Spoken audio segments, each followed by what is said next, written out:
Hello, this is another little summary of what we discussed in our Ipswich Vineyard core community.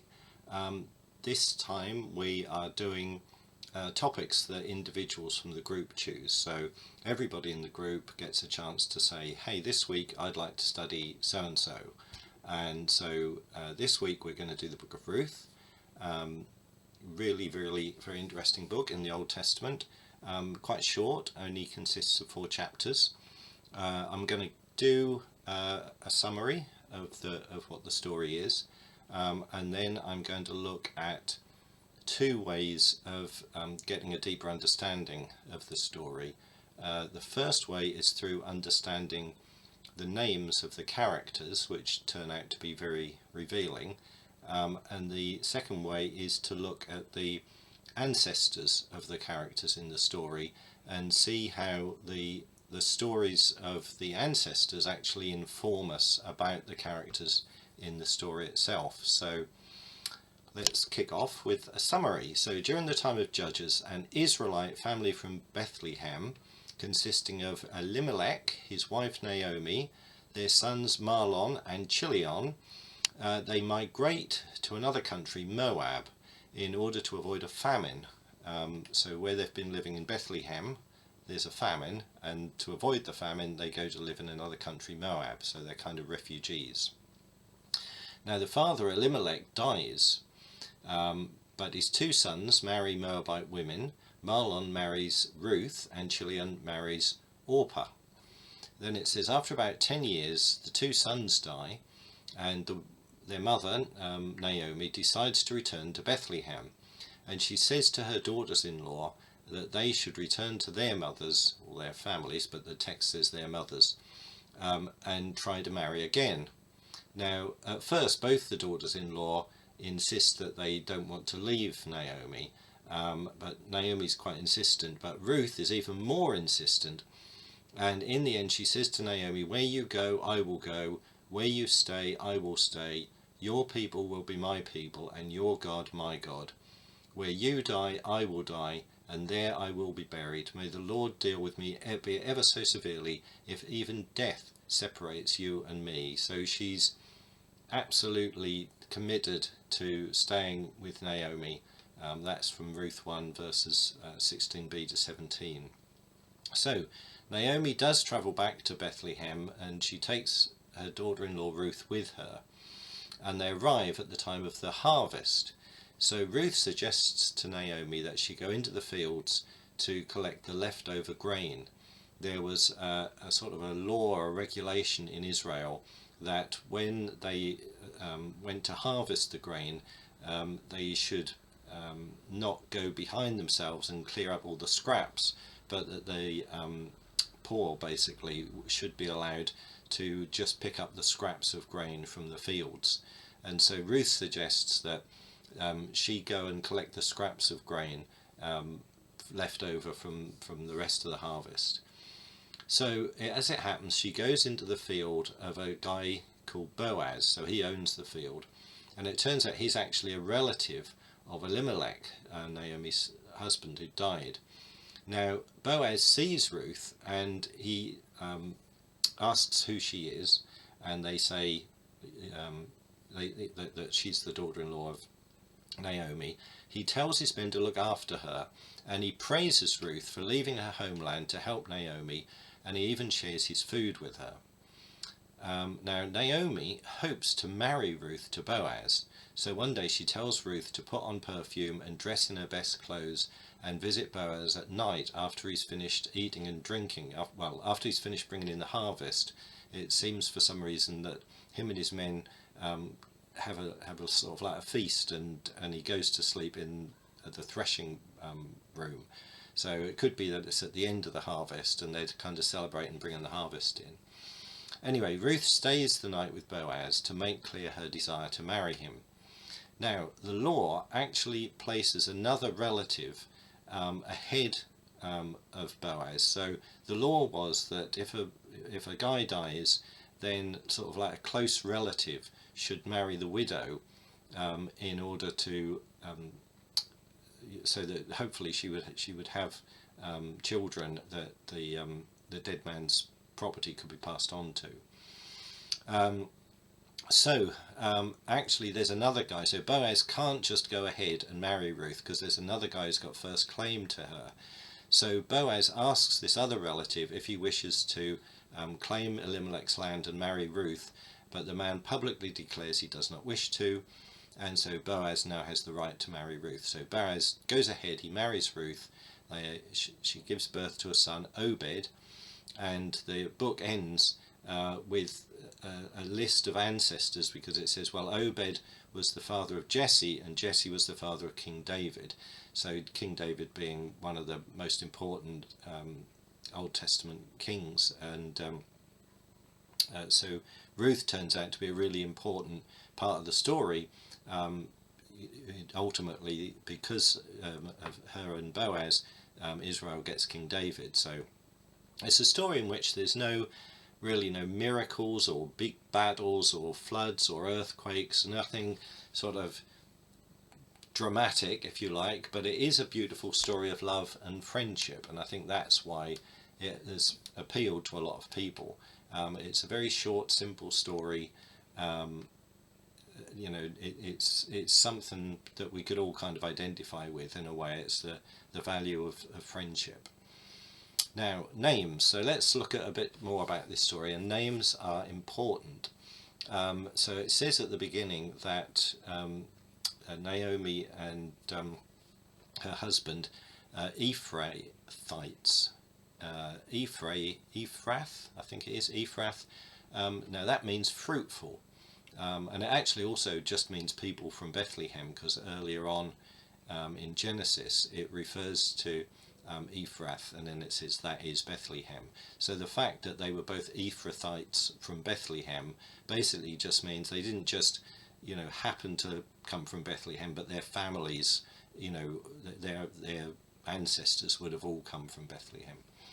Now Bethlehem itself means house of bread, so that's kind of a strange start to the story. They come from the house of bread, but there was a famine, so they're leaving the house of bread. So, you know, it's, some commentators like to try and say, well, should they have left Israel? You know, it seems like maybe the other people in the village stayed. You know, maybe they didn't have enough faith in God or something that they left to go to Moab. But the text doesn't pass with judgment, so it's all speculation. Now Naomi, the name Naomi means pleasant, and in fact she even draws attention to this in the text, because when her husband and sons have died and she returns back, you know, very downhearted obviously, to Bethlehem, her hometown or village, she says, don't call me Naomi anymore, call me Mara, Mara meaning bitter. And so we get this sense that the names are important to the characters in the story. Naomi's name meaning pleasant, and we can see she must have been a pleasant person for the sort of love and devotion that both her daughter-in-laws had for her, but obviously Ruth in particular. Mahlon, one of the sons, actually means sickness, and Chilion, the name of the other son, means wasting. So we see that they've got two sons, one called sickness and the other one called wasting. But it's possible that this was a culture in which they recorded people's names based on how things were. So if there was, you know, a time of sickness or a time of famine or something like that, people just got called that name to record that was when they were born. Elimelech actually means the name of the Naomi's original husband. Means my God is king. Ruth means friend, and it can also mean compassionate friend. And Orpah actually means back of the neck, and apparently it's a figure of speech which represents turning back. And of course Orpah in the story, the other daughter-in-law to Naomi, does turn back in the story. Boaz, the male hero, if you like, means strength, and the relative first in line to marry Ruth, who Boaz has to go to and try and sort of get permission to say, can you publicly say you don't want to marry Ruth? He's actually called, in the Hebrew it's almoni, peloni, and apparently it just means such and such, and the sort of English translation would be John Smith, just like, you know, American sometimes say John Doe. So he kind of like has no name. It's like Mr. So-and-so, you know, we went to Mr. So-and-so. So it's important in a way to kind of, the names of the characters in the story kind of reflect who they are. You know, Mr. Such and Such, we're not, well, he's not really important because he doesn't want to marry Ruth, so you don't really need to know about him. And, you know, Ruth is obviously, you know, almost like the personification of friendship, and her name means friend. And Naomi, being pleasant, she obviously attracts a lot of sympathy and so on. I think in a way the story of Ruth, or the character of Naomi in the story of Ruth, reminds us of Job, because at the beginning of Job he has a lot, and then over the course of the story everything's taken away from him, and he becomes bitter, really, which is Naomi describes herself as being bitter. But unfortunately Job has just got a bunch of pretty useless friends, whereas of course Naomi has got Ruth. So maybe that says something about you know, men and women, or male friendship and female friendship. But certainly Ruth is a far better friend to Naomi than Job's friends were to him.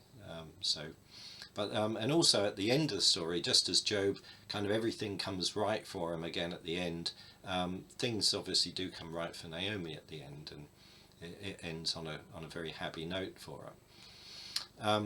So let's just have a look a little bit more at the background and the ancestry of the different characters in the story, because that gives us another sort of way into understanding the story of Ruth, and understanding it in greater depth, really.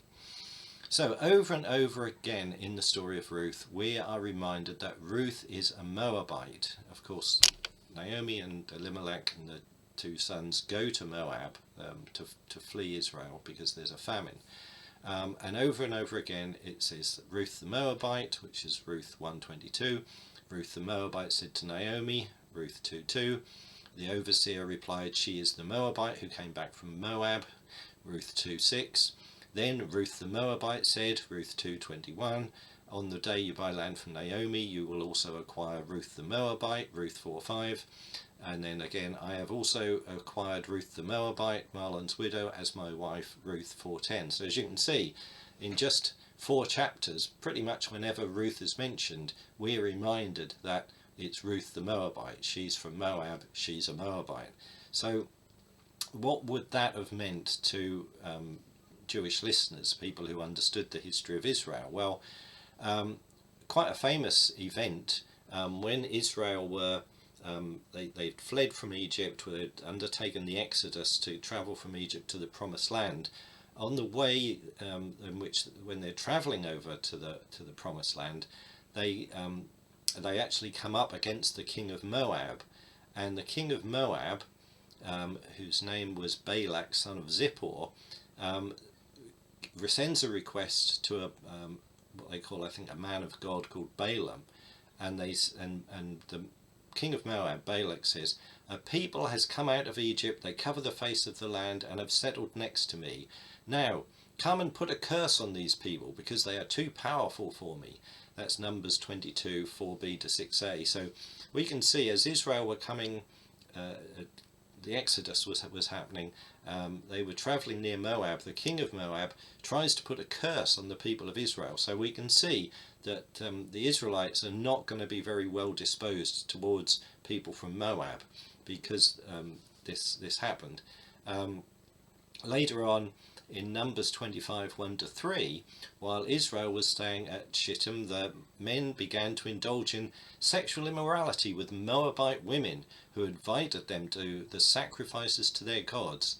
The people ate the sacrificial meal and bowed down before these gods. So Israel yoked themselves to the veil of Baal of Peor, and the Lord's anger burned against them. That's Numbers 25, 1-3, as I said. So here we have the women of Moab, Moabite women, luring the Israelite men to go and worship false gods. So again, very negative connotation with the Moabites, and again, the Moabites certainly aren't presented in that story in a good light. There was actually a law, it says in Deuteronomy 23, 3-4, no Ammonite or Moabite or any of their descendants may enter the assembly of the Lord, not even in the 10th generation, for they did not come to meet you with bread and water on your way when you came out of Egypt. And they hired Balaam son of Beor from Pethor to pronounce a curse on you. So again, there's actually some sort of a prohibition on Moabites coming into the assembly of the Lord. So definitely very negative ideas about Moab, and in fact the origin of the Moabites is given in Genesis 19:36 to 38. So this is the story of Lot, where Lot has fled the city of Sodom before it was destroyed by God, and he flees, and him and his two daughters are hiding in a cave. You might remember that Lot's wife is turned to a pillar of salt, so it's literally the father and his two daughters who are hiding away in a cave somewhere, and the daughters become worried that they're never going to get pregnant.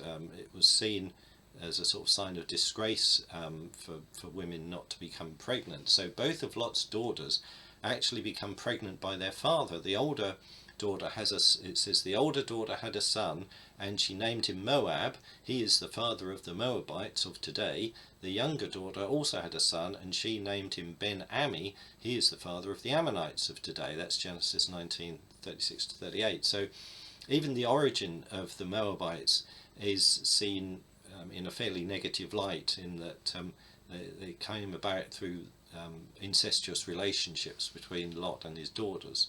So not a good, Ruth was on a back foot, if you like. If somebody from Moab had turned up, oh, she's a Moabite, and we saw all the way through the text how it was emphasized, she's a Moabite, she's a Moabite.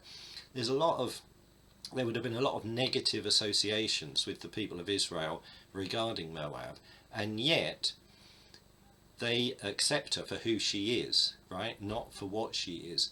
They might have said, oh, we don't like the Moabites, but they could clearly see, Ruth was someone who was faithful, who was a good friend. She'd stuck to Naomi through thick and thin, and she'd given up her own people and her own gods. Your people shall be my people, your God shall be my God. So they accepted Ruth, the outsider in many ways, and they embraced her and accepted her. So that's another, I think, important dimension of the story of Ruth, is to see how Ruth potentially could have really been quite an outcast within the Israelite community, but instead they certainly, in the characters that we meet, they love her and embrace her and are very good to her. So now, who else are we going to look at? Boaz. Okay, so that's a bit about the background of Ruth. We don't really know too much about her, father, grandfather, great-grandfather, but we understand her through the lens of the Moabites, and that's I think how we're meant to understand that she was an outsider who was brought into the Israelite community. So Boaz, who marries Ruth. Now Bethlehem was in Judah, so if you go all the way back to the 12 tribes of Israel, these are sons of Jacob, who gets renamed to Israel. So the children of Israel are literally descendants of Jacob. Now, so one of the sons of Jacob was called Judah, and so because Boaz was in the tribe of Judah, ultimately he was descended from the person called Judah.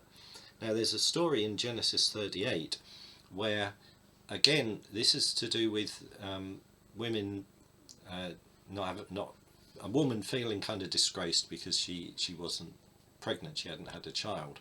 So it's the story of Tamar, where Tamar is married to one of Judah's sons, and it says that this son did evil in the eyes of the Lord and died.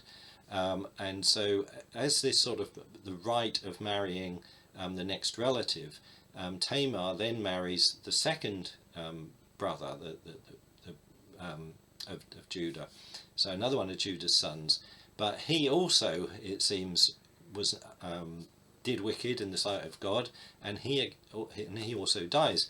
However, people for some reason decide that they're going to blame Tamar for these guys dying, and not, the fact that they've been behaving badly. And so there was a third brother, but Tamar, although it was her right to marry the third brother, Judah won't let her, because he's concerned that somehow she's the reason why these other two have died. So he doesn't want to kind of fulfill his obligation to Tamar. And Tamar, to get pregnant, to claim her right, if you like, she dresses up as a sex worker, and basically Judah sees her, doesn't realise it's his daughter-in-law, he has sex with her, and she becomes pregnant. And so he doesn't realise he's made his daughter-in-law pregnant. But when she becomes pregnant, he gets very outraged and says, oh, this is a terrible thing, you need to be put to death because you've, you shouldn't have got pregnant, and you're not married, I guess. Anyway, she then reveals to Judah that it was him, he's the father. And he's then sort of very repentant, and he says, oh, I should have fulfilled my obligation, you're much more righteous than I am. And as a result, Tamar gives birth to twin boys, Perez and Zehar. And if we look at the end of the book of Ruth, we'll see that Perez is the first one mentioned. It says in Ruth 4:18, this then is the family line of Perez. So you need to know that Perez was the son of Judah and Tamar. So, I mean, in a way, somewhat of a similar origin story to the Moabites. There's some sort of a parallel in a way there. It goes through and it says that Perez was the father of Hezron, Hezron was the father of Ram, Ram the father of Aminadab, Aminadab the father of Nahshon, and Nahshon the father of Salmon. Now this actually follows the genealogy of Jesus in Matthew 1. If you look at Matthew 1, it's got Abraham was the father of Isaac, Isaac the father of Jacob, Jacob the father of Judah, Judah the father of Perez, and Zehar, whose mother was Tamar. So you kind of get the little missing bit, because then it says Perez the father of Hezron, which is then, it's all the same as the list that we get in Ruth. However, there's an extra detail, because whereas in Ruth it just says Salmon was the father of Boaz, so we find out that Boaz had a father and his name was Salmon. In Matthew 5 it says Salmon was the father of Boaz, and then it says whose mother was Rahab. Now Rahab was another very interesting character. She was a sex worker, and we read about her in Joshua 6. This is the story of Jericho, and so there's two spies from Israel sneak into the city of Jericho to sort of scout it out. Joshua sends these two spies in. We don't know the names of the spies, but they go in, and Rahab, the sex worker, helps them, and as a result, it says Joshua spared Rahab with her family and all who belonged to her, because she hid the men Joshua had sent as spies to Jericho. And actually says in Joshua 6:25, she lives among the Israelites to this day. So clearly she settled down amongst the Israelites, and so kind of the inference really is that she met and married Salmon, and kind of, maybe you think, well, probably he was one of the spies. It doesn't actually say that in the text, but it's often what people think is that he probably, he helped save her, and they fell in love and got married and so on. So actually, so this actually gives us a little bit of a time scale as well, because the father of Boaz was actually one of Joshua's generation. So Salmon, looked like he was one of the spies. Could have been one of the spies, we don't know for sure. But anyway, he marries Rahab, and so Boaz's parents, Rahab and Salmon, again, we could see there why Boaz might be, much more open to helping Ruth, because his mother was an outsider. I'm not I think they just said she's a Canaanite maybe, but I mean obviously she was someone who was native to Jericho, but was accepted amongst the Israelites. You know, obviously she was accepted. She lives among, you know, the Israelites to this day. As implies that the text in Joshua was quite early, written, you know, shortly after the events, I guess. Also, just to say about Rahab, Hebrews 11:31 talks about Rahab, because she welcomed the spies, she was not killed with those who were disobedient. So she's actually listed, there's this list of kind of good people in Hebrews 11, and she's one of them. And also in the New Testament, in James 2:25, it says, Rahab was considered righteous for what she did when she gave lodging to the spies and sent them off in a different direction. So, you know, there's a number of references very positive to her in the New Testament. And it, you know, in all likelihood, here we are, she's one of the ancestors of Jesus. She's one of the ancestors of King David.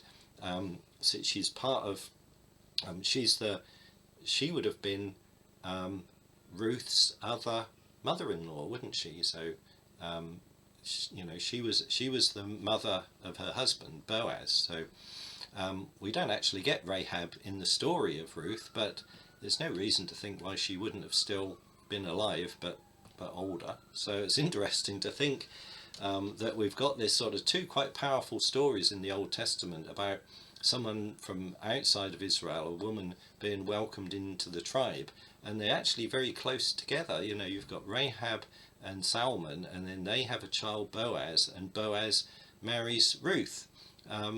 So, you know, I guess if you were an Israelite, you would have known all this because you know all these stories. And of course, the moment somebody said, oh, Boaz's father was Salmon, you go, oh, okay, we know Salmon. But obviously, if you're not super au fait with all the details of the Old Testament history, that is a little detail that you might miss when you read the story of Ruth regularly, you know, without any other notes and so on. So, right, I want to kind of bring this to an end. Hopefully that's given us a nice bit of background to the story of Ruth. There's a lot to it, even though there's only 4 chapters. It pretty much ends, Ruth 4:14 to 17 ends with Naomi being blessed with a family. Of course, her 2 sons, originally when they married the Moabite women, you know, she didn't have any grandchildren. But at the end of this book, as I say, like at the end of Job, you know, Job has things coming right, and Naomi does too. And just before we get to this genealogy of David, which is the very end of Ruth, it says in Ruth, the women living there said, Naomi has a son, and they named him Obed. He was the father of Jesse, the father of David. So, yeah, it's a very interesting story, and ultimately it's about friendship, and it's about welcoming in outsiders, and you know, not lots of miracles and everything. It's just a really nice story of human love and friendship. So, thank you very much. Bye.